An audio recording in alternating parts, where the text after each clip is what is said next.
Om Jnanatimirandhasya Jnananjana Shalaka Chakshurmilitam Yena Tasmai Shri Gurave Namaha.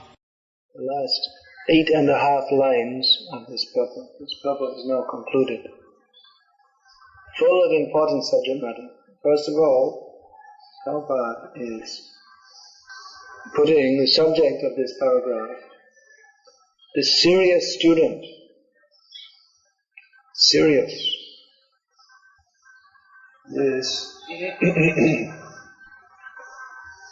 This verse is addressed, O expert and thoughtful man. This is not meant for foolish people. Srimad Bhagavatam is not meant for foolish people. That Givik, Haribol, Ramkumar, the bottom should be bigger, so it doesn't, when you're offering, it doesn't fall back and forwards. The bottom part has to be bigger. I think you've been told this already? I didn't tell you. Yeah. Yes. So why don't you learn? Try to learn. Serious means be serious to learn. Not that you're told something and again you do the same thing wrong, and you're told again and again you do it wrong, and you're told again and again you do it wrong. What means? What does it mean? If one gets an instruction and what is that instruction meant for? That instruction is meant for one's improvement, so that he can improve his service to Krishna. So if one doesn't take up that instruction in his life, it means he is either not sincere or completely foolish. If one is given a simple instruction, so many instructions are being given here by myself, Amatha Guru especially. Why are we giving instructions? Because that is our duty, that is meant for the beginning devotees to develop, to improve. We shouldn't just think, oh, this guy, he keeps on telling these things. Just, alright, he said it, let me ignore it. That means puffed up, ahankar. If one cannot accept instruction, that's another reason he may not improve, because he's too puffed up. He thinks, what do I need to... Why should anyone tell me anything? This means not serious. Serious student. Here the term is given. Serious student. Student means one who has to learn. There are so many things to be learned in Krishna consciousness. Not just that we come to this movement, we put on a dhoti and we put our hand in a bead bag and we don't have to learn it. There's so many things to be learned. Practically we see those who are coming into this movement. Even in India, most of them don't even know how to put a dhoti. Most basic thing. Put on tilak, how to put on tilak. How to play the kartals. 1, 2, 3, in time. With sweet sound, not sounding like someone got some dustbin mix. You don't have this here. But, simply some bang, bang. So everyone want to run away. The sweet sound is meant for the pleasure of Krishna. Actually the kartal, that should sound like the sweet tinkling of the gopis' ankle bells. Not that some nasty sound. Krishna will want to run away. Krishna will put earplugs like me. Because there's so many bad noises. The serious means one who wants to learn. Serious means he's actually interested in Krishna consciousness. One comes to this movement hopefully for the purpose of developing his Krishna consciousness. We see many people come to this movement in poor countries like India.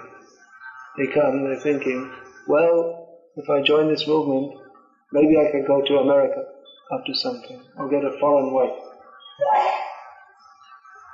Some material motivation. That's another reason one cannot learn. If he has material motivations, he can never understand this philosophy. It's not possible. Because this Krishna consciousness is revealed in the heart of one who pleases Krishna by his service attitude. This very important verse. How to understand Krishna consciousness.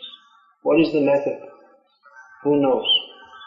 How is it possible to understand, to have experience of Krishna's name, fame, form, qualities, activities? Janavamita, you can say. Can you say the verse? Atah Shri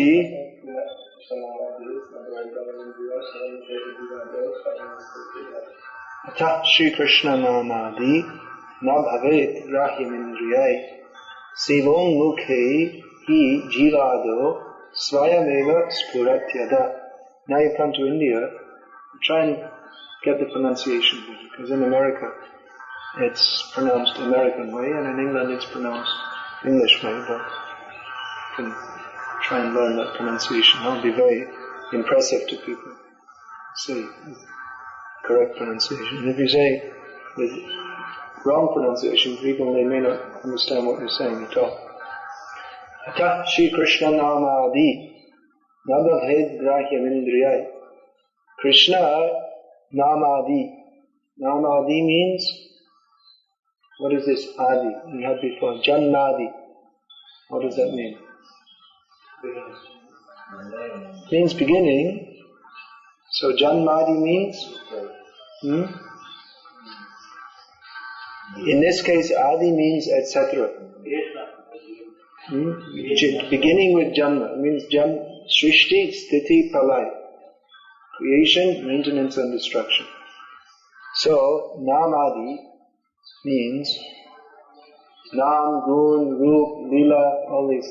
Krishna's name, Krishna's qualities, Krishna's form, Krishna's pastimes. There are so many things. Parika, his associates. There are so many points to understand in relation to Krishna. But Namadi, beginning with the name. Nam, Gun, Rup, Lila. Something very interesting on the stairs? Try and concentrate. Nam, Gun, Rup, Lila. These are different stages in appreciating Krishna. Krishna's name. By chanting Krishna's name, first one gains appreciation of that name. Then one comes to appreciate Krishna's qualities. Then one comes to appreciate his form. Then one comes to appreciate his pastimes. So how does this happen? Not by the mundane senses. Krishna is not understandable by the mundane senses.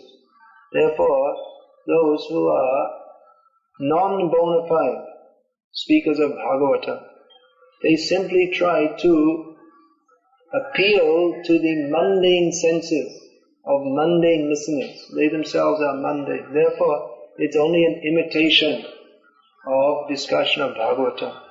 Real discussion of Bhagavatam can be done when the speaker is as qualified as Shukadeva Goswami and the hearer is as serious as Parikshit Maharaj. As qualified as Shukadeva Goswami, you say, how to be as qualified? As qualified means one should be following in the disciplic succession. Following means following. Following doesn't mean that you see many sampradayas in India, they can trace out the name of their guru, their guru, going back. You'll find in Bengal so many sampradayas. They'll trace their name back to Virabhadra Gosai, the disciple of Nityananda Prabhu. So the line starts off with Narottam Das, Gadadhar Pandit.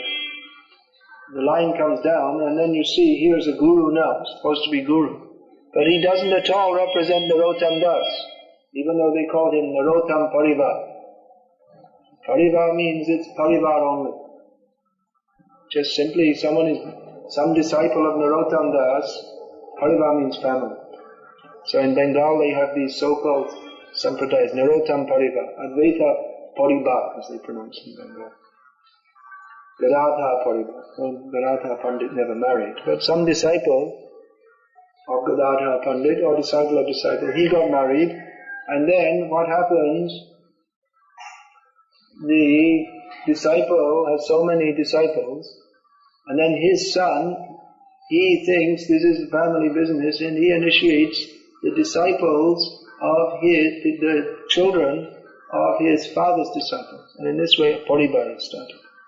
Actually, it is not necessarily bad. Sometimes we see these paribars, their children, their descendants, they're actually very serious and good devotees.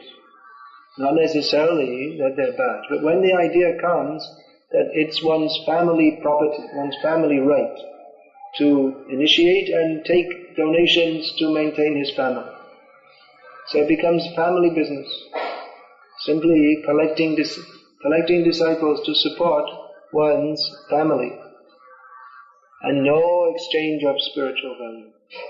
Neither the disciples are interested, nor the guru is qualified to give. Simply they'll go around and make a show of speaking Bhagavatam. Because what does the guru do? He goes from place to place, speaks on Bhagavatam, blesses people, takes donations, that's the most important thing.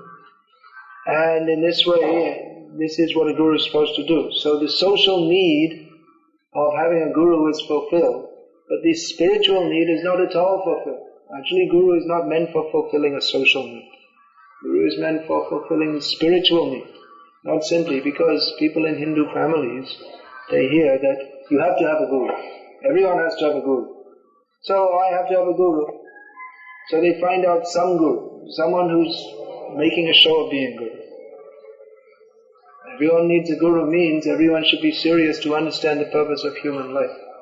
Not simply as a social necessity, one has a guru. It's also called Kula Guru, family guru. One simply as a family formality, one accepts a guru. So this is all useless. There's no value. Rather, it is against the principles of real religion. This is already described as Koitav Dharma, cheating in the name of religion. So actually, the spiritual master should be as good as Shukadeva Goswami. Means Shukadeva Goswami had no personal motive in speaking.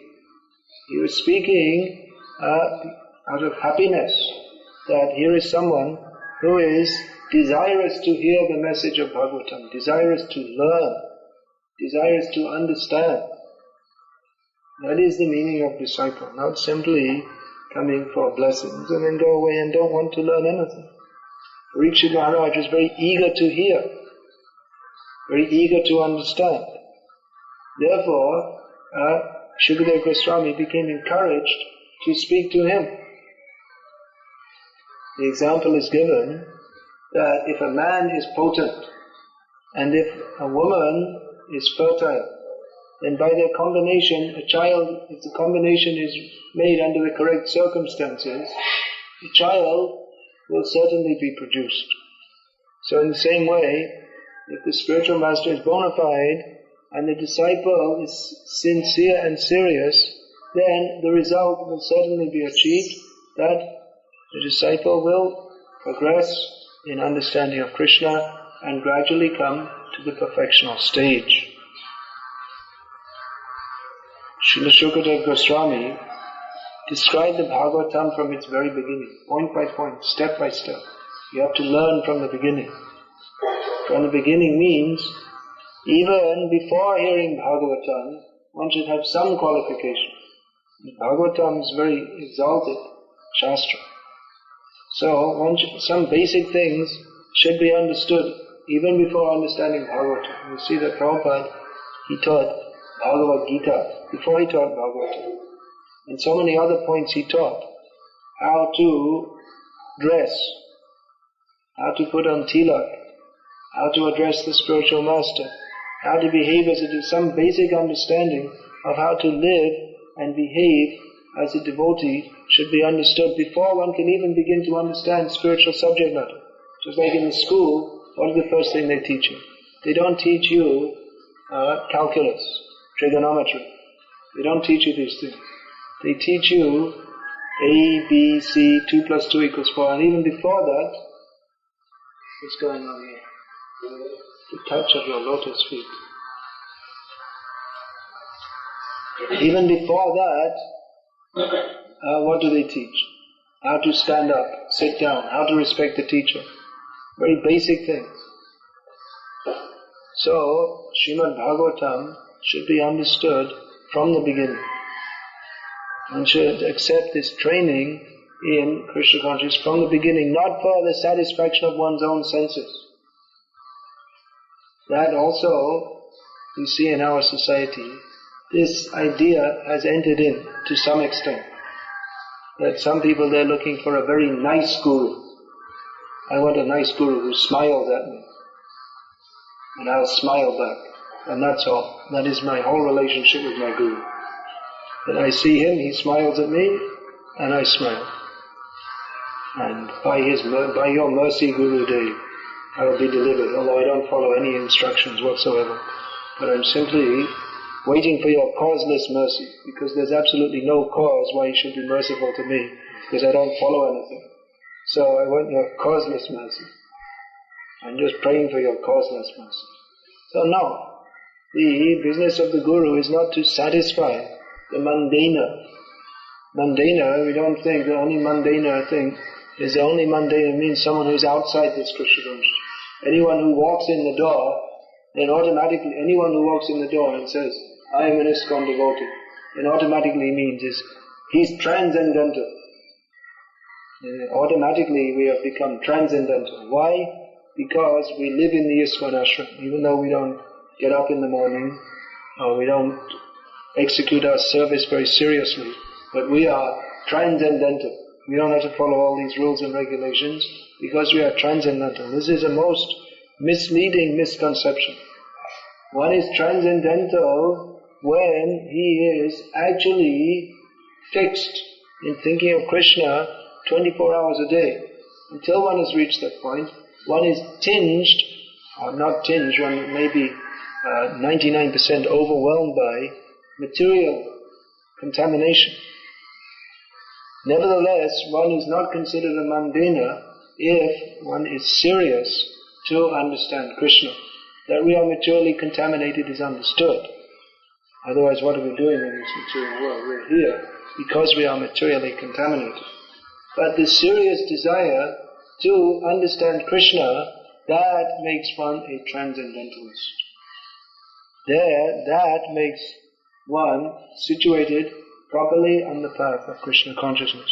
But if that desire is not there, if one is here because he got thrown out of his home, or he couldn't do anything in the material world, and he has no particular desire to serve Krishna, but that's called matua. In Oriya language, it's called matua. If someone is sitting at home, lazy person, doesn't do any work, they're called matua. They're chastised, matua.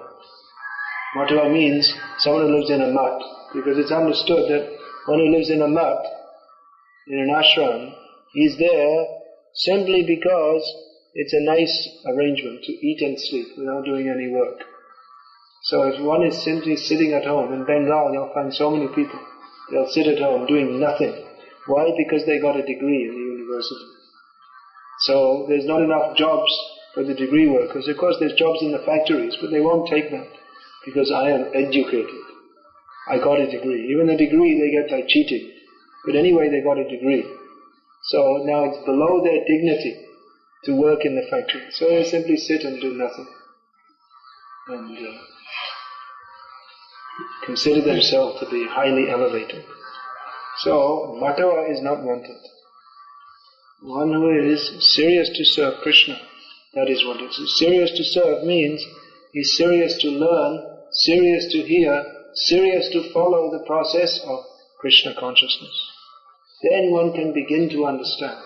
When one is blessed by the mercy of Krishna, by his serious engagement in devotional service, Krishna cannot be understood.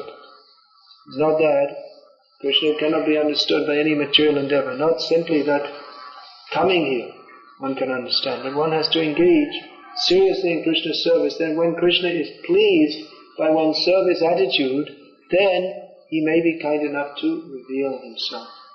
This is the process to understand Krishna. Is there any question? How one can become serious? If you're not serious, then you'll ask this kind of question. Serious means you have to be serious. There's no mechanical process. I'll drink this magic formula, Lip 52 liquid, and this will make me serious. Krishna consciousness 52. This will make me serious. Serious means you have to be serious. If you're not serious, then we have no business being there. If we're not serious, then we'll go to material life and we'll get kicked. That is the job of Maya, to kick us. Then, if we have a little inclination towards Krishna, and we're kicked so many times, then we may become serious. So one should be intelligent enough to be serious without having to go through this nasty process of being kicked by Maya. Simply by hearing, one should be intelligent enough to understand that this human life is meant for understanding God. If I don't use this human life for understanding God, then I will simply end up becoming a dog. Any other question? Hare Krishna, Krishna Krishna, Hare Hare, Hare Rama, Rama Rama, Hare Hare. Srimad Bhagavatam ki jai.